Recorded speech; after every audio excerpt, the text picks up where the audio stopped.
قرآن کے احکام پہ بھی مجھ کو چلا دے، قرآن کے احکام پہ بھی مجھ کو چلا دے۔ الحمدللہ رب العالمین والصلاة والسلام علی سید الانبیاء والمرسلین، اما بعد فاعوذ باللہ من الشیطان الرجیم، بسم اللہ الرحمن الرحیم۔ محترم ناظرین کرام، آپ دیکھ رہے ہیں پروگرام احکام قرآن۔ اس پروگرام میں قرآن مجید فرقان حمید کی مختلف آیات کی تفسیر بیان کی جاتی ہے۔ پورے قرآن کی تفسیر بیان نہیں کی جاتی، بلکہ جن میں اللہ رب العزت نے احکامات ارشاد فرمائے ہیں، خاص طور پر فقہی احکامات، حلال و حرام کے تعلق سے، نظام زندگی کے تعلق سے، شریعت مطہرہ نے جو ہمیں تعلیمات دی ہیں کہ ہم کیا کریں اور کیا نہ کریں، اس تعلق سے جو آیات ہیں، علماء نے ان کی تعداد 500 لکھی ہے۔ ان آیات کی جو تفسیر ہے ہم اس پروگرام میں بیان کرتے ہیں۔ آج بھی جو ہے وہ ایک آیت مبارکہ کو لے کر آپ کے ساتھ تفصیل سے گفتگو کریں گے۔ سب سے پہلے ہم یہ دیکھتے ہیں کہ اس آیت مبارکہ کے تحت آج ہم کن نکات پر گفتگو کریں گے۔ جی ناظرین کرام، قرآن رہنما ہے، جنت کا راستہ ہے۔ جی ناظرین کرام، ہمارا جو موضوع ہے آیت مبارکہ کے تحت، سب سے پہلے ہم یہ پڑھیں گے کہ آیت مبارکہ کا شان نزول کیا ہے۔ دوسرا نقطہ ہمارا یہ ہوگا کہ آیت مبارکہ میں خطاب ہے، تو یہ جو خطاب ہے یہ خطاب کس سے ہے، اور قرآن پاک کے کچھ مختلف اسلوب جو قرآن پاک خطاب کرتے ہوئے اسلوب قرآن پاک میں مذکور ہوئے، ان مختلف اسلوبوں پر گفتگو ہوگی۔ آیت مبارکہ میں لفظ صدقہ آیا ہے، یہاں کون سا صدقہ مراد ہے، اور اگر کچھ اور بھی توجیہات ہیں تو ہر ایک توجیہ کی تفسیر کیا ہوگی۔ جی جناب، لفظ اموال کے تحت آنے والے اہم فقہی مسائل۔ جی، صلاۃ سے یہاں کیا مراد ہے، اس پر ہم گفتگو کریں گے۔ تو اس سے پہلے کہ ہم آگے بڑھیں، آج جو آیت مبارکہ جس پر ہم پورا پروگرام کرنے جا رہے ہیں اس کی تفسیر بیان کریں گے، اس آیت مبارکہ کی تلاوت اور ترجمہ سنتے ہیں۔ آئیے۔ قرآن رہنما ہے، جنت کا راستہ ہے۔ سورۃ التوبہ آیت نمبر 103۔ خذ من اموالهم صدقة وتطهرهم وتزكيهم بها وصل عليهم ان صلاتك سكن لهم والله سميع عليم۔ ترجمہ کنز الایمان۔ اے محبوب، ان کے مال میں سے زکوٰۃ تحصیل یعنی وصول کرو جس سے تم انہیں ستھرا اور پاکیزہ کر دو، اور ان کے حق میں دعائے خیر کرو، بے شک تمہاری دعا ان کے دلوں کا چین ہے اور اللہ سنتا جانتا ہے۔ محترم ناظرین کرام، بڑھتے ہیں آیت مبارکہ کے پہلے نقطے کی طرف کہ پہلے نقطے کے تحت ہم کیا گفتگو کریں گے۔ پہلے نقطے کے تحت ہم نے گفتگو کرنا ہے شان نزول پر، کہ یہ آیت مبارکہ جب نازل ہوئی تو اس کا پس منظر کیا تھا اور آیت مبارکہ کا شان نزول کیا ہے۔ لیکن اس سے پہلے ہمیں اس سے جو پچھلی آیت مبارکہ ہے وہ بھی اپنے سامنے رکھنی ہوگی۔ پچھلی آیت مبارکہ یعنی سورۃ توبہ کی آیت نمبر 102، اس میں اللہ رب العزت نے ارشاد فرمایا وَآخَرُونَ اعْتَرَفُوا بِذُنُوبِهِمْ، اور کچھ لوگ وہ ہیں جنہوں نے اپنے گناہوں کا اعتراف کیا، خَلَطُوا عَمَلًا صَالِحًا، بعض نے نیک اعمال کیے۔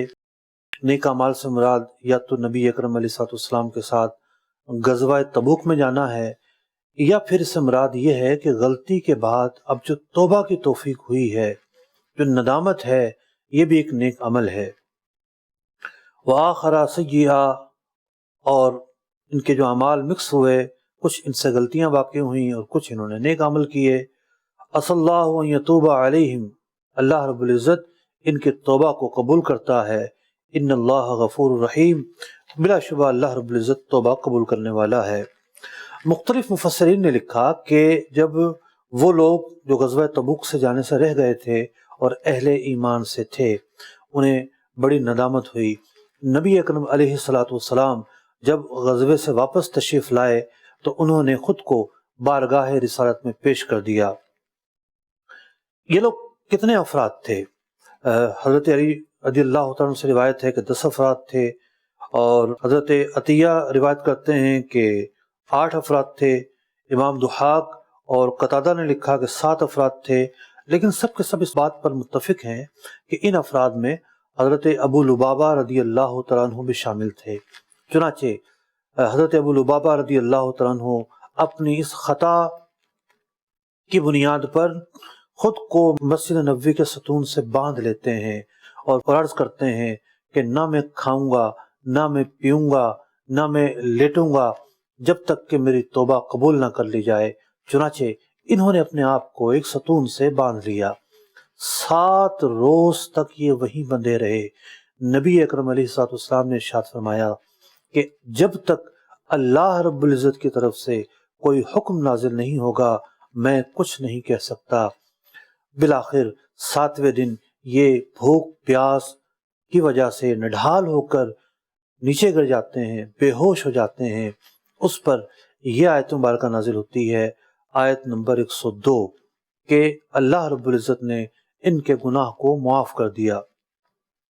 اب جب ان کا گناہ معاف ہو جاتا ہے، اللہ رب العزت کی طرف سے خوشخبری مل جاتی ہے، اس کے محبوب علیہ الصلوۃ والسلام انہیں قبول فرما لیتے ہیں، تو پھر اب وہ پس منظر شروع ہوگا کہ وہ آیت مبارکہ جس کا آج ہم نے انتخاب کیا ہے۔ اس کے بعد والی آیت یعنی آیت نمبر 103، اب یہ اپنا مال لے کر بارگاہ رسالت میں آتے ہیں۔ یا رسول اللہ صلی اللہ علیہ وسلم، آپ ہمارا یہ مال اللہ کی راہ میں قبول کیجئے۔ چنانچہ ارشاد ہوتا ہے خذ من اموالہم صدقہ، تو حضور فرماتے ہیں جب تک اللہ کی طرف سے حکم نہیں آئے گا میں اس مال کو قبول نہیں کروں گا۔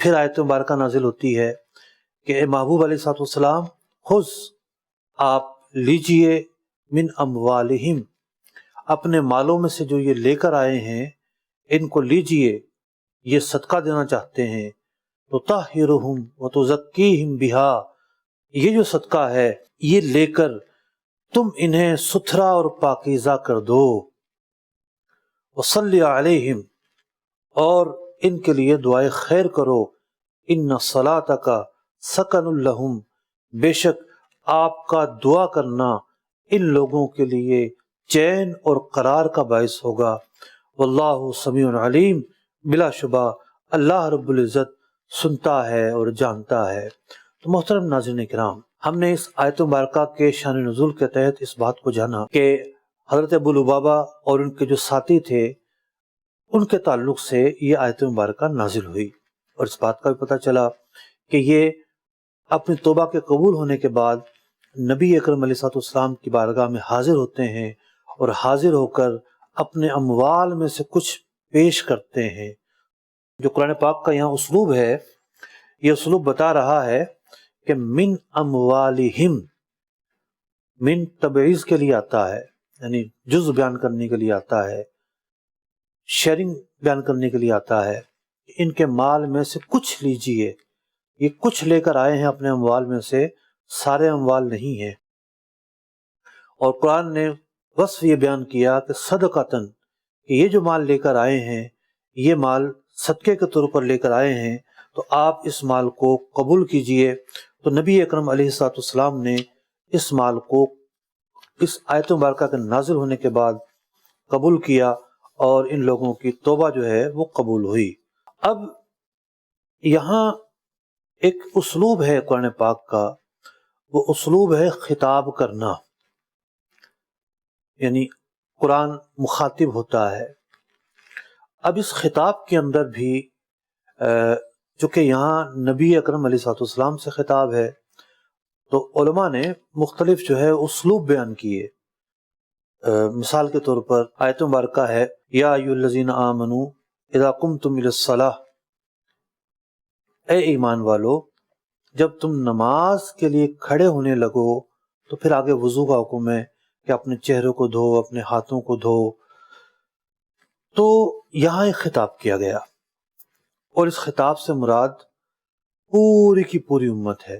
نماز کے لیے وضو کرنا ہر ایک پر فرض ہے، سب نے جو ہے وہ نماز کے لیے وضو کرنا ہی کرنا ہے۔ تو ایک اسلوب تو یہ ہوتا ہے قرآن کا کہ قرآن خطاب کرتا ہے اور اس سے مراد پوری امت ہوتی ہے۔ دوسرا اسلوب یہ ہے کہ قرآن کا خطاب ہوتا ہے لیکن اس سے مراد صرف اور صرف نبی اکرم علیہ الصلوۃ والسلام ہوتے ہیں۔ چنانچہ فرمایا گیا وَمِنَ اللَّيْلِ فَتَهَجَّدْ بِهِ نَافِلَةً لَكَ، اے محبوب علیہ الصلوۃ والسلام رات کے وقت میں آپ تہجد پڑھیے۔ تو نبی اکرم علیہ الصلوۃ والسلام کے لیے تہجد کی نماز پڑھنا فرض تھا، باقی امت کے لیے یہ حکم نہیں ہے۔ تو خطاب ہوا نبی اکرم علیہ الصلوۃ والسلام سے، لیکن یہ خطاب آپ تک ہی محدود ہے، باقی لوگ اس خطاب میں داخل نہیں ہیں۔ تو قرآن کا اسلوب تو ہے لیکن بتائے گا کون ہمیں؟ احادیث بتائیں گی، مفسرین بتائیں گے۔ اب تیسرا انداز، یعنی پہلے انداز میں عمومی خطاب تھا، یا ایھا الذین آمنوا، تمام ایمان والوں سے خطاب تھا، اور اس میں بھی پوری امت داخل تھی، نبی اکرم علیہ السلام بھی داخل تھے۔ دوسرا خطاب صرف نبی اکرم علیہ السلام سے ہوا اور اس سے مراد صرف آپ کی ذات ہے۔ تیسرا اسلوب وہ کہ جو اس آیت مبارکہ میں بھی ہے کہ خطاب نبی اکرم علیہ السلام سے ہوتا ہے لیکن مراد اس سے بھی دیگر بعد میں آنے والے لوگ بھی ہیں، صرف نبی اکرم علیہ السلام مراد نہیں ہے۔ مثال کے طور پر کہا گیا فَإِذَا قَرَأْتَ الْقُرْآنَ فَاسْتَعِذْ بِاللَّهِ، جب آپ قرآن پڑھیں تو تعوذ پڑھیں، اعوذ باللہ پڑھیں۔ تو یہ خطاب جو ہے وہ نبی اکرم علیہ السلام سے ہے، لیکن یہاں پر اشتراک مراد ہے، پوری امت کے ساتھ بھی یہ خطاب ضمناً موجود ہے، اگرچہ کہ الفاظوں میں خطاب نبی اکرم علیہ السلام سے کیا گیا، واحد کا صیغہ یا ایھا الذین آمنوا کے الفاظ نہیں ہیں، لیکن مراد اس سے امت کے تمام افراد ہیں۔ تو یہ جو فرمایا گیا خذ من اموالہم صدقہ، محبوب علیہ السلام آپ لوگوں کے اموال سے صدقہ وصول کیجئے۔ راجح قول یہ ہے کہ یہاں زکوٰۃ مراد ہے۔ تو اصل جو حکم ہے زکوٰۃ لینے کا وہ امیر المومنین، مسلمانوں کا جو امام ہے، وہ وصول کرتا ہے۔ نبی اکرم علیہ السلام کے عہد میں آپ خود وصول کیا کرتے تھے، اس کے بعد حضرت صدیق اکبر رضی اللہ تعالیٰ عنہ نے زکوٰۃ وصول کرنا شروع کی، اور یہی وجہ ہے کہ جب بعض لوگوں نے زکوٰۃ دینے سے انکار کیا تو آپ نے ان کے خلاف قتال کیا، معرکہ ہوا، وہ لوگ مارے بھی گئے، کیونکہ زکوٰۃ جو ہے شاعر اسلام میں سے ہے اور اس کا جو انکار ہے وہ کفر ہے، اس کی فرضیت کا انکار تو کیا ہی نہیں جا سکتا۔ ان لوگوں نے چونکہ فرضیت کا انکار کیا تھا تو باوجود یہ کہ بعض صحابہ کرام علیہم رضوان نے مخالفت کی، اس کے باوجود حضرت صدیق اکبر رضی اللہ تعالیٰ عنہ نے جا کر قتال کیا۔ پھر جو بقیہ ائمہ یعنی خلفائے راشدین تشریف لائے، انہوں نے بھی لوگوں سے زکوٰۃ وصول کی، اور ایسا بعد میں بھی چلتا رہا کہ ریاست کی ذمہ داری ہوتی ہے کہ وہ زکوٰۃ کو کلیکٹ کرے، عاملین بھیجے، نمائندے بھیجے، وہ جا کر زکوٰۃ کی وصولی کریں، اور پھر ریاست جو ہے جو زکوٰۃ کے مصارف ہیں وہاں پر ریاست زکوٰۃ کو خرچ کرے۔ یہ اس کا پہلا مرحلہ ہے، اور زمانہ اولین زمانے میں یہی ہوتا رہا۔ پھر جب بادشاہت قائم ہو گئی، امراء آ گئے، اور لوگ خزانے کے لیے، منصب کے لیے، عہدے کے لیے سیٹ پر اور بادشاہت پر متمکن ہونا شروع ہوئے، تو پھر علماء نے فتویٰ دیا کہ نہیں، ایسے لوگوں کو زکوٰۃ نہ دی جائے۔ تو جو زکوٰۃ کے مصارف ہیں، جو شریعت کے تقاضے ہیں، ان کے مطابق ان کو خرچ ہی نہیں کرتے۔ تو اس کے بعد جو ہے پھر اس بات کو روا رکھا گیا کہ جس کو صاحب حیثیت فرد کو غریب، فقیر، مستحق زکوٰۃ نظر آتا ہے وہ خود اسے زکوٰۃ دے سکتا ہے، ورنہ اولین زمانے میں ریاست کی ذمہ داری ہوتی تھی، امام المسلمین اور ان کا جو نمائندہ ہے وہ جا کے لوگوں سے زکوٰۃ دیا کرتے تھے۔ تو یہ جو خطاب ہے یہاں پر بطور ریاست کے امام کے نبی اکرم علیہ الصلوۃ والسلام سے ہے، خذ من اموالہم صدقہ، آپ جو ہیں وہ صدقات وصول کیجئے، لیکن جو بعد کے لوگ ہیں یہ خطاب ان کے لیے بھی موجود ہے۔ تو یہ ایک اسلوب تھا کہ مختلف اسلوب ہوتے ہیں قرآن پاک کے، اس اسلوب کے تحت ہم نے 2-3 باتوں پر گفتگو کی۔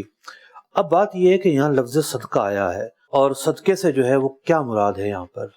تو صدقے سے مراد علماء نے 2 توجیحات بیان کی ہیں۔ ایک توجیہ تو یہ بیان ہوئی کہ یہاں پر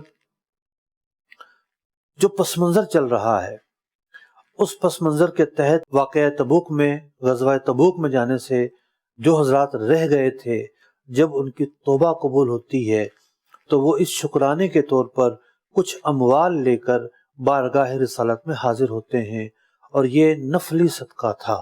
بعض مفسرین نے اس بات کو بھی بیان کیا، اور اگر اس توجیہ کو لیا جائے تو بعض احادیث مبارکہ میں اس طرح کا حکم ارشاد ہوا، اس طرح کی بات ارشاد ہوئی کہ جب کسی شخص سے کوئی غلطی ہو جائے تو اس کے بعد وہ نیکی کرے، تو وہ نیکی کرنا جو ہے وہ اس کی غلطی کا کفارہ ہوتا ہے۔ تو مطلب غلطی کا سب سے بڑا کفارہ تو توبہ ہے۔ بندہ توبہ نہ کرے اور صدقہ خیرات کرتا رہے، نہیں، سب سے پہلا کفارہ تو توبہ ہے۔ اچھا، بعض ایسی چیزیں ہوتی ہیں، لوگ کہتے ہیں کہ جناب یہ غلطی ہو گئی ہے، کفارہ کیا ہوگا؟ انہیں جب یہ کہا جاتا ہے کہ بھائی اس کا جو کفارہ ہے وہ سچی توبہ ہے، اچھا بس، کیا مطلب بس؟ علماء نے لکھا جو چھوٹی غلطی ہوتی ہے اس کے مختلف کفارے ہوتے ہیں کہ بھی یہ صدقہ کر دو، یہ صدقہ کر دو۔ جو بڑی غلطی ہوتی ہے وہ ان کفاروں سے معاف نہیں ہوتی، سچی توبہ سے معاف ہوتی ہے۔ تو سچی توبہ کے لیے استغفار کرنا یہ کوئی چھوٹا عمل نہیں ہے، یہ بہت بڑا عمل ہے کہ یعنی اگر کوئی کفر و شرک میں بھی ہو اور وہ آ کر توبہ کرے تو توبہ کی وجہ سے اس کا کفر و شرک کا جو گناہ ہے وہ گناہ ختم کر دیا جاتا ہے۔ کوئی یہاں پر کفارہ مقرر نہیں کیا گیا سوائے توبہ کے۔ تو یہ ایک اضافی چیز ہے، بعض اوقات جو اضافی نہیں ہوتی، جیسا قسم کا کفارہ ہے، کوئی اضافی نہیں ہے، شریعت کی طرف سے واجب کردہ ہے۔ حج میں غلطیاں ہوتی ہیں، حج کی جو جنایات ہیں اس میں 2-3 طرح کی جنایات ہیں، یعنی ایک جنایت یعنی جو ازالہ ہے، ازالہ ایک ہوتا ہے صدقے سے، تو صدقے میں بھی 2 صورتیں بنتی ہیں۔ بعض صورتوں میں 1 مٹھی گندم خرچ کرنا جو ہے یہ بھی کافی ہوتا ہے، اور بعض صورتوں میں یہ کہا جاتا ہے کہ جو صدقہ فطر ہے پورا، یعنی تقریباً 2 کلو گندم یا آٹا وہ دیا جائے، یہ ایک چھوٹا کفارہ ہو گیا۔ اس سے بڑا جو کفارہ ہے وہ دم کہلاتا ہے کہ بعض غلطیوں پر یہ حکم ہوتا ہے کہ جناب چھوٹا جانور ذبح کیا جائے، اور اس سے بھی بڑا کفارہ ہے بدنا، وہ یہ ہوتا ہے کہ بڑا جانور ذبح کیا جائے، یعنی گائے، بیل وغیرہ۔ تو چند ہی چیزوں میں زیادہ تر صدقے ہیں یا پھر دم ہے، اور پھر اس کے اندر بھی رخصت ہے کہ بعض صورتوں میں دم کی بجائے 3 روزہ رکھ لینا کافی ہوتا ہے۔ تو میں یہ عرض کر رہا تھا کہ بعض صورتوں میں جو کفارے ہیں وہ واجب ہوتے ہیں کہ یہ بھی آپ نے کرنا ہی کرنا ہے، قسم توڑی ہے اس کا جو کفارہ بیان کیا گیا وہ ادا کرنا ہی کرنا ہے۔ اسی طریقے سے حج کے معاملے میں ہے، ایک آدھ اور جگہوں پر بھی ایسا ہے۔ لیکن ایک ہوتا ہے جنرلی کوئی غلطی ہونا اور اس پر کوئی شریعت نے کفارہ واجب نہیں کیا، اب وہاں پر بندہ اپنی مرضی سے کچھ صدقہ کر دیتا ہے، کوئی نیک عمل کر لیتا ہے، کوئی درود پاک پڑھ لیتا ہے، تو یہ اس حدیث پر عمل کرنا ہوگا کہ بندے سے ایک غلطی ہوئی اور اس غلطی کی تلافی ہو گئی، توبہ ہو گئی، اب بندہ شکرانے کے طور پر کوئی نیک عمل کر رہا ہے، اس نیک عمل کرنے کی وجہ سے جو غلطی سے ہوئی تھی اس کی جو توبہ کی توفیق ملی، توبہ کرنے کے بعد اب اس نے جو نیک عمل کیا اس سے مزید اسے برکتیں ملتی ہیں۔ یہی وجہ ہے کہ ہمارے علماء کے اگر فتاویٰ پڑھے جائیں تو بعض علماء اپنی کتابوں میں لکھتے ہیں کہ جناب آپ سے چونکہ یہ غلطی ہوئی ہے لہٰذا مسجد میں ایک لوٹا اور چٹائی جا کر رکھو۔ تو یہ ایک ترغیبی حکم ہوتا ہے کہ پرانے زمانے میں لوٹے چٹائی کی بڑی اہمیت تھی، آج کل تو جناب دوری بدل گیا، آج کل تو شاور آ گئے ہیں، آج کل تو چٹائیاں قالین آ گئی ہیں۔ تو پرانے کتابوں میں علماء نے جو یہ بات لکھی ہوئی ہے اس کا پس منظر یہی ہوتا ہے کہ وہاں کوئی غلطی ہوئی ہوتی ہے، اور چونکہ غلطی کے بعد ایک ترغیب موجود ہے کہ کوئی اچھا عمل کر لیا جائے، اسی تناظر میں علماء یہ بات لکھتے رہتے ہیں۔ لیکن راجع یہ ہے، یعنی جیسا کہ امام ابوبکر جساس علیہ الرحمہ نے لکھا اور بھی مفسرین نے بیان کیا، راجع یہ ہے کہ یہاں زکوٰۃ مراد ہے۔ ان لوگوں کی جب غلطی ہوئی اور انہوں نے جب چیزوں کو یاد کیا تو پتہ ہی چلا کہ ان کو تو زکوٰۃ بھی نکالنی تھی، اور پھر یہ زکوٰۃ کا جو مال تھا جو اب تک ادا نہیں ہوا تھا وہ ادا کرنے بارگاہ رسالت میں حاضر ہوئے، تو نبی اکرم علیہ الصلوۃ والسلام کو اللہ رب العزت نے حکم دیا، خذ من اموالہم صدقہ، اے محبوب علیہ الصلوۃ والسلام ان کے اموال سے آپ صدقہ وصول کیجئے، تطہرہم وتزکیہم، آپ صدقہ وصول کریں گے تو آپ انہیں پاکیزہ کریں گے، انہیں ستھرا کریں گے، وصلی علیہم، اور آپ جو ہیں ان کے لیے دعائے خیر بھی کیجئے۔ اب یہاں پر ایک نقطہ اور بھی ہے، وہ یہ ہے کہ لفظ تطہر یا تو یہ حاضر کا صیغہ ہے، تا اس بنیاد پر اس کے شروع میں موجود ہے، یا یہ مؤنث غائب کا صیغہ ہے اور صفت بن رہی ہے صدقے کی۔ اگر صفت بن رہی ہے صدقے کی تب بھی ترجمہ ٹھیک ہے، اور ترجمہ پھر یوں ہوگا کہ یہ جو صدقہ لے کر آئے ہیں یہ صدقہ نکالنا انہیں مزید ستھرا کرے گا، مزید انہیں پاکیزہ کرے گا، یہ ترجمہ بھی ٹھیک ہے۔ لیکن جو دوسرا ترجمہ ہے اور اعلیٰ حضرت امام اہل سنت رضی اللہ تعالیٰ عنہ نے اسے کے مطابق ترجمہ لکھا ہے، وہ یہ ہے کہ یہاں بھی لفظ خذ کی طرح خطاب مراد ہے کہ یہ حاضر کا صیغہ ہے، اور نبی اکرم علیہ الصلوۃ والسلام سے فرمایا جا رہا ہے کہ اے محبوب علیہ الصلوۃ والسلام تطہرہم، ان لوگوں کو آپ پاکیزہ کیجئے، وتزکیہم، آپ ان لوگوں کو ستھرا کیجئے۔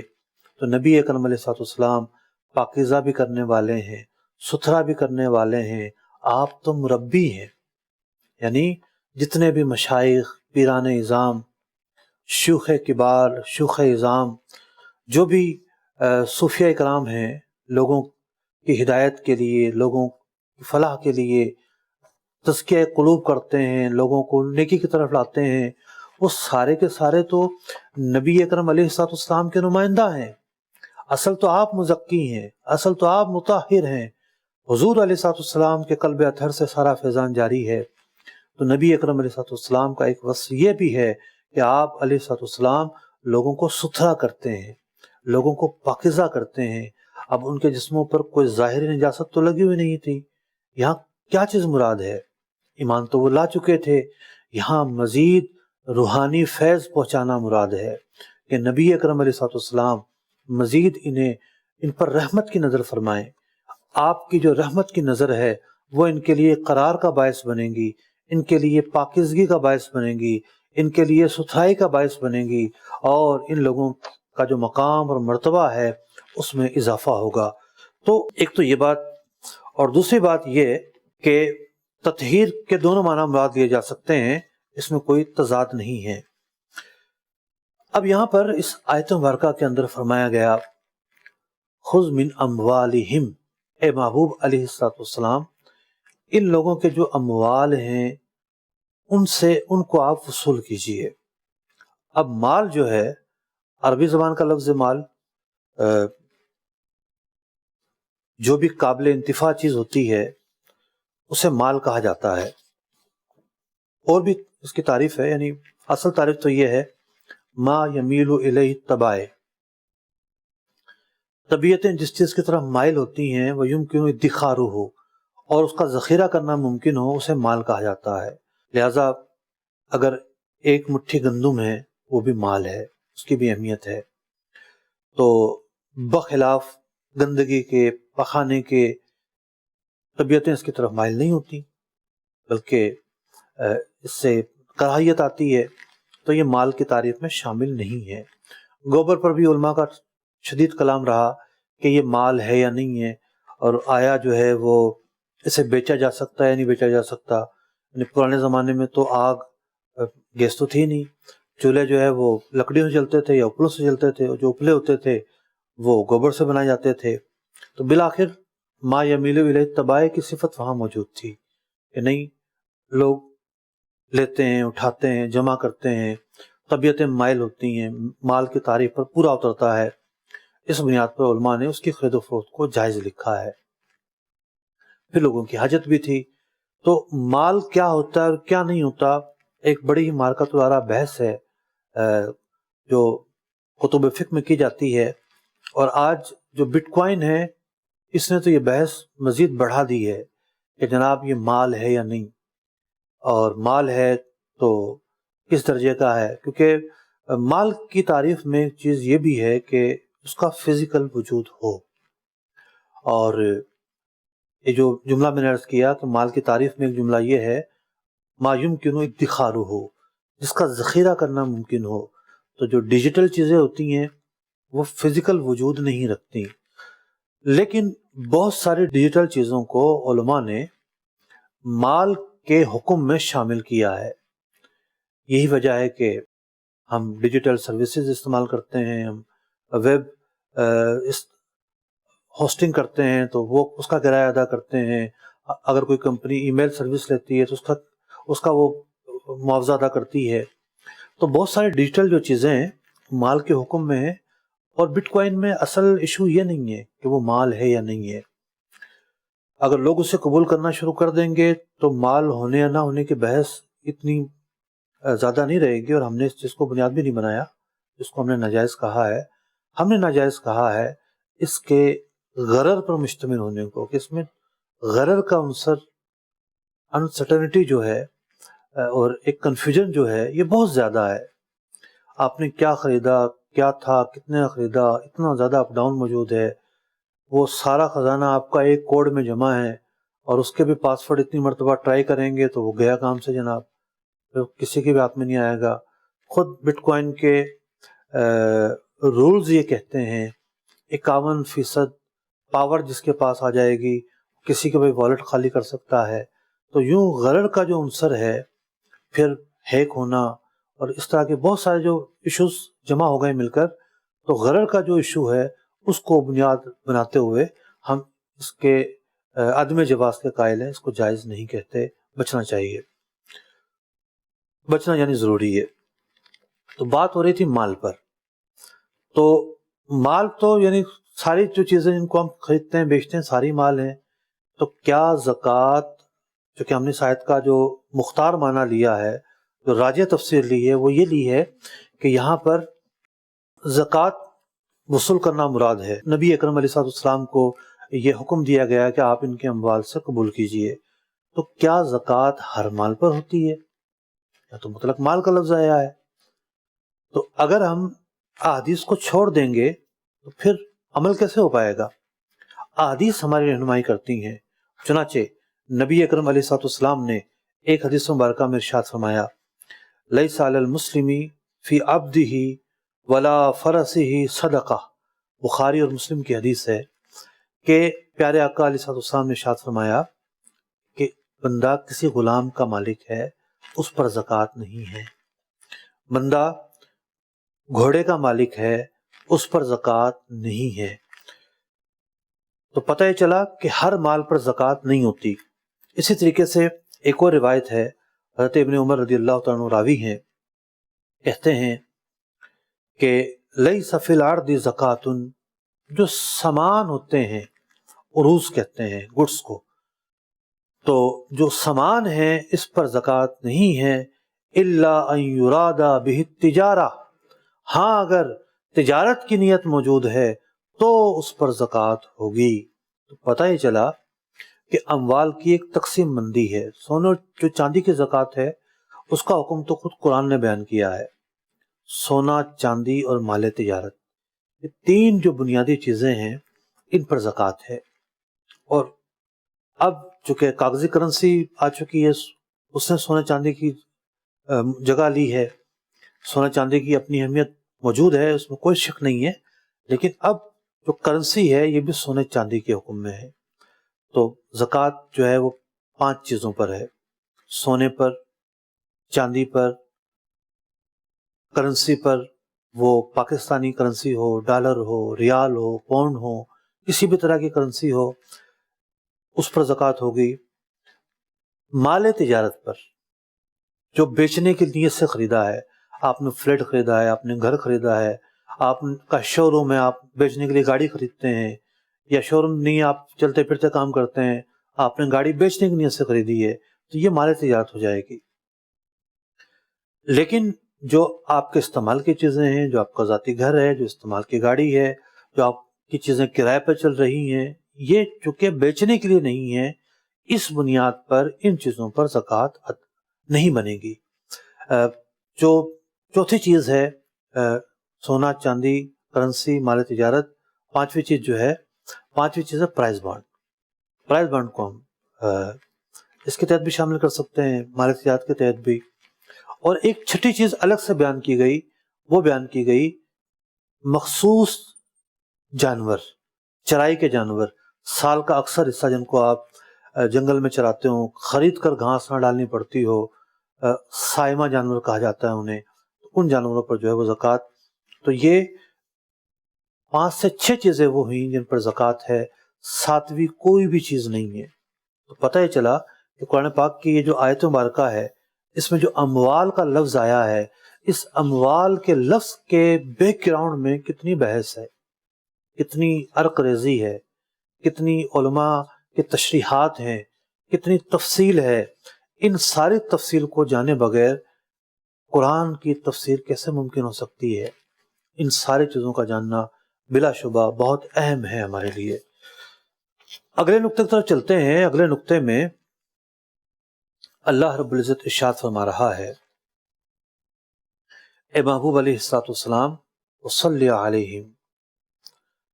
لفظ صلاۃ جو ہے اس کا معنی ہے دعا۔ کیا معنی ہے جناب اس کا؟ دعا۔ اب ایک ہی لفظ ہے اور اس کے اطلاقات دیکھیں کتنے ہیں۔ جب ہم اسی صلاۃ کو سے مراد جب نماز لیتے ہیں تو پھر اس سے مراد نماز، اس لفظ سے مراد نماز ہو جاتا ہے۔ ہم صلاۃ سے نماز مراد لیں گے تو ایک خاص عمل ہمارے سامنے آئے گا کہ جناب نماز پڑھنا ہے۔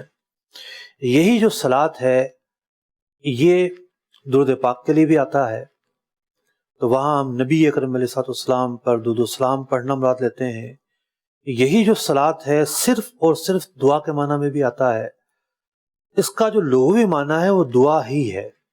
لفظ صلاۃ کا لغوی معنی دعا ہے، اور جو ہم درود پاک پڑھتے ہیں حقیقت میں وہ بھی دعا پر مشتمل ہے۔ یعنی اللہ رب العزت نے ہمیں حکم دیا، یا ایھا الذین آمنوا صلوا علیہ وسلموا تسلیما، اے ایمان والو نبی مکرم صلی اللہ علیہ وسلم پر درود و سلام پڑھو۔ تو ایک طریقہ تو یہ ہوتا ہے کہ ہم کہیں الصلاۃ والسلام علیک یا رسول اللہ، آقا آپ پر درود و سلام ہو، یہ بھی ایک طریقہ ہے۔ لیکن اکثر جو طریقہ ہم اپناتے ہیں وہ کیا ہے؟ اللہم صلی علی محمد، اے اللہ تو اپنے محبوب پر درود بھیج۔ تو اصل جو صلاۃ کا لفظ ہے اس کا لغوی معنی ہے دعا کرنا۔ تو ہم اللہ کی بارگاہ میں اپنے محبوب علیہ الصلوۃ والسلام کے لیے دعا کر رہے ہوتے ہیں، آپ کی درجات کی بلندی کی دعا کرتے ہیں، آپ پر رحمت نازل ہونے کی دعا کرتے ہیں۔ تو ہم جو حکم اللہ نے ہمیں دیا، ہمارے اندر وہ تاب نہیں، ہمارے اندر وہ ہمت نہیں کہ ہم اس عمل کو کما حق انجام دے سکیں۔ ہم اللہ کے بارگاہ میں عرض گزار ہوتے ہیں، اے مولا کریم تو اپنے محبوب پر جو ہے وہ رحمت نازل فرما۔ ہم براہ راست دعا کریں یہ بھی ٹھیک ہے، اور ایک یہ ہے کہ ہم اللہ کے بارگاہ میں عرض گزار ہوں کہ اللہ تو اپنے محبوب پر رحمت نازل فرما، اور علماء کو یہ طریقہ زیادہ پسند ہے۔ تو یہی وجہ ہے کہ جو مسنون درود ہیں اس میں بھی یہی اسلوب ہے کہ صلی اللہ علیہ نبی الامی، یعنی صلی اللہ درود بھیجے، اللہ پاک درود بھیج، صلی اللہ صلی وسلم، صلی کا مطلب درود بھیجنا، سلم کا مطلب سلام بھیجنا، اور درود و سلام دونوں کا معنی کیا؟ اللہ کی بارگاہ میں نزول رحمت کی دعا کرنا۔ سلامتی کی دعا کرنا کہ محبوب علیہ الصلوۃ والسلام پر سلامتی نازل ہو، محبوب کریم علیہ الصلوۃ والسلام پر رحمت نازل ہو۔ تو یہ تو سارا ایک پس منظر تھا، ایک تمہیدی گفتگو تھی۔ اب ہم آتے ہیں آیت کے اس ترجمے پر کہ یہاں اللہ رب العزت نے کیا ارشاد فرمایا۔ یہاں اللہ رب العزت ارشاد فرما رہا ہے، اے محبوب علیہ الصلوۃ والسلام، یعنی توبہ کرنے والے اللہ کی بارگاہ میں کتنا مقام رکھتے ہیں کہ اللہ تعالیٰ کی نافرمانی کریں، اللہ تعالیٰ سے استغفار کریں۔ اللہ تعالیٰ ان کا یہ عمل پسند کرتا ہے اور محبوب رکھتا ہے توبہ کرنے والوں کو۔ توبہ کرنے والوں کے فضائل قرآن میں بھی بیان ہوئے، احادیث میں بھی بیان ہوئے۔ جب یہ لوگ آ گئے، صدق کے دل سے توبہ کر لی، محبوب علیہ السلام کی بارگاہ میں حاضر ہو گئے، اب اللہ رب العزت ارشاد فرما رہا ہے، اے محبوب صلی علیہم۔ خود آیت نازل فرما دی ہے، خود فرما دیا ہے کہ اللہ تعالیٰ نے توبہ قبول کر لی ہے۔ اب مزید ان کی تسلی کے لیے، ان کے مزید درجات کی بلندی کے لیے، انہیں مزید فیضان پہنچانے کے لیے حضور علیہ الصلوۃ والسلام کو حکم دیا گیا، اے محبوب علیہ الصلوۃ والسلام صلی علیہم، آپ ان کے لیے دعا کیجئے۔ ان صلاتک سکن لہم، محبوب آپ کا دعا کرنا ان کے لیے سکون کا باعث ہے، ان کے دلوں کا چین ہے۔ تو نبی اکرم علیہ الصلوۃ والسلام کے لبہائے مبارکہ سے نکلے ہوئے الفاظ نافع ہیں، نفع دیتے ہیں، اس سے نفع پہنچتا ہے، اس سے خیر پہنچتی ہے، اس سے بھلائی پہنچتی ہے۔ یہ قرآن کہہ رہا ہے۔ لوگ کہتے ہیں حضور کچھ بھی نہیں دے سکتے، حضور کچھ بھی نہیں کر سکتے۔ قرآن کہہ رہا ہے کہ حضور کا دعا دینا، حضور کا دعا دینا ان کے دلوں کے لیے چین ہے۔ اور بعض روایتوں میں آتا ہے کہ جو درود پاک پڑھتے ہیں لوگ، یہ درود حضور کی بارگاہ میں پیش کیا جاتا ہے اور حضور اکرم علیہ السلام خوش ہوتے ہیں۔ کتنے خوش نصیب ہیں وہ زائرین جب روضہ منورہ پر حاضر ہوتے ہیں اور السلام علیکہ یا رسول اللہ پڑھتے ہیں تو قبر انور سے جواب انہیں ملتا ہے، وعلیکم السلام۔ تو یہ بھی تو ایک دعا ہے کہ تم پر اللہ کی سلامتی ہو۔ کتنے خوش نصیب ہیں وہ لوگ، یعنی روضہ منورہ کی زیارت کے لیے جانے والے پیارے آقا علیہ الصلوۃ والسلام سے سلام کا جواب پاتے ہیں، اور اس جواب میں بھی ایک دعا ہے، اس جواب میں بھی سلامتی کی دعا ہے، خیر کی دعا ہے اور عظیم دعا ہے۔ تو فرمایا گیا کہ آپ کا دعا کرنا ان کے لیے بہتری کا سبب ہے، ان کے دلوں کا چین ہے۔ تو یہاں ایک تو اور بھی بحثیں تھیں، یعنی ایک بحث یہ تھی کہ دعا تو ایک جنرل معنی ہو گیا، لیکن بعض اوقات بات آ جاتی ہے درود بھیجنے کی، کیا غیر نبی کو درود بھیج سکتے ہیں کہ نہیں؟ تو اس میں مسئلہ یہ ہے کہ درود غیر نبی کو نہیں بھیجا جاتا اور ضمناً بھیجا جا سکتا ہے، یعنی جیسا کہ آپ نے درود پاک پڑھا پیارے آقا علیہ السلام پر، اور پھر جو ہے آپ اصحاب پر، آل پر درود پڑھ لیں، تو یہ ضمنی طور پر بھیجا جا سکتا ہے۔ البتہ یہ ہے کہ سلام بھیجنے کا جو معاملہ ہے، سلام میں کافی عموم ہے، انبیاء علیہ السلام جہاں ہم کہتے ہیں وہاں ملائکہ کو بھی علیہ السلام ہم کہتے ہیں۔ تو درود اور سلام میں قدر فرق بھی ہے۔ بعض لوگ جمعے کو سلام پڑھنے کے لیے کھڑے ہوتے ہیں تو خاص موقع ہوتا ہے، تو کوشش یہ کرنی چاہیے کہ پہلے پیارے آقا علیہ السلام کی خدمت میں سلام کے صیغے پڑھے جائیں، مصطفیٰ جان رحمت پہ لاکھوں سلام، شمع بزم ہدایت پہ لاکھوں سلام، اور پھر آخر میں جو ہے وہ اعلیٰ حضرت نے صحابہ اکرام کو بھی سلام پیش کیا ہے۔ اسی طریقے سے اہل بیت اطہار کو بھی سلام پیش کیا ہے، خلفاء راشدین کو بھی پیش کیا ہے، عشرہ مبشرہ کو بھی پیش کیا ہے، امہات المومنین کو بھی پیش کیا ہے۔ تو وہ پھر ضمنی طور پر باقی لوگوں کو بھی اگر درود بھیجا جائے تو اس میں کوئی حرج نہیں ہے۔ تو محترم ناظرین کرام، آپ نے دیکھا ایک آیت مبارکہ تھی اور بڑی ہی مختصر آیت مبارکہ تھی، لیکن اس ایک آیت مبارکہ کے اندر بہت ساری فقہی ابحاث ہیں، احکام سے متعلق چیزیں ہیں، اور ان میں سے ایک یہ تھی کہ جناب زکوٰۃ اولین زکوٰۃ کی وصولی ریاست کا کام ہے، جبکہ ریاست کے جو منتظمین ہیں وہ دیانتدار ہوں، اور فی زمانہ ایسے لوگ نہیں پائے جاتے، عملی طور پر شاذ پائے جاتے ہیں تو پائے جاتے ہوں۔ تو علماء نے صدیوں سے فتویٰ دیا کہ اب ریاست کو زکوٰۃ دینا ضروری نہیں ہے، عام لوگوں کو یعنی جو بھی مستحق افراد ہیں ان کو زکوٰۃ دی جائے گی۔ اور ہمارے ہاں جس طریقے سے زکوٰۃ کی وصولی بینکوں سے ہوتی ہے، اس میں تو زکوٰۃ ادا بھی نہیں ہوتی۔ ایک شخص ہے وہ قرضے میں ڈوبا ہوا ہے، اس پر تو زکوٰۃ فرض ہی نہیں ہے، بس ایک آٹو سسٹم سے کیسے زکوٰۃ ڈیٹیکٹ کی جا سکتی ہے؟ زکوٰۃ کی شرائط ہوتی ہے نا۔ پھر ایک شرط اس میں رضامندی بھی ہے، تو رضامندی کا عنصر بھی نہیں پایا جا رہا یہاں پر۔ تو پھر ہم نے یہ بھی جانا کہ اس آیت مبارکہ کا پس منظر کیا تھا، ہم نے یہ بھی جانا کہ تطہروا کی جو تفسیر ہے یہ کس طرح کی گئی ہے، اور صلاۃ کا کیا معنی ہے، صلاۃ کے جو مختلف اطلاقات ہیں وہ کیا ہیں، اور نبی اکرم علیہ السلام کا دعا بھیجنا کتنا زیادہ امت کے لیے فائدہ مند ہے۔ یہاں آخری بات میں عرض کرتا جاؤں، علماء نے یہ لکھا کہ زکوٰۃ وصول کرنے والا، صدقات وصول کرنے والا، اس کے لیے مستحب ہے کہ وہ لوگوں کو دعا دے، کیونکہ قرآن پاک نے یہاں جس اسلوب میں یہ حکم دیا ہے پیارے آقا علیہ السلام کو کہ آپ ان کا صدقہ وصول کیجئے اور ان کے لیے دعا کیجئے، تو یہ مستحب ہے کہ کوئی صدقہ دینے جب آئے تو اسے دعا دی جائے، اس خیر کی دعا کی جائے اس کے لیے۔ اور پیارے آقا علیہ السلام کی یہ عادت مبارکہ تھی۔ ایک حدیث مبارکہ ہے کہ راوی کہتے ہیں کہ بیعت رضوان کرنے والے صحابہ کے ساتھ میں موجود تھا، ایک شخص آیا بارگاہ رسالت میں صدقہ لے کر، تو پیارے آقا علیہ السلام نے نام لے کر پھر اس کے لیے دعا دی۔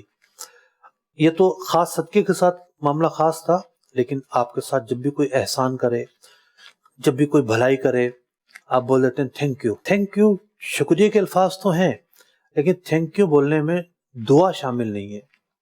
جب آپ کہتے ہیں جزاک اللہ خیرہ، یہ ایک دعا کا لفظ ہے، اللہ تعالیٰ آپ کو بہتر جزا دے، بہتر بدلہ دے۔ تو یہ جو جزاک اللہ کے جو الفاظ ہیں، سامنے والا مرد ہے تو جزاک اللہ کہنا ہے، سامنے کوئی عورت ہے تو جزاک اللہ کہنا ہے، صیغے کا فرق ہے۔ بعض اوقات تو اس میں بھی غلطی ہو جاتی ہے، تو خیر یہ غلطی کوئی اتنی بڑی غلطی نہیں ہے۔ تو یہ ایک اسلوب ہے جو اس آیت مبارکہ سے بھی ہمیں سیکھنے کو مل رہا ہے کہ احسان کرنے والوں کو دعا دی جائے۔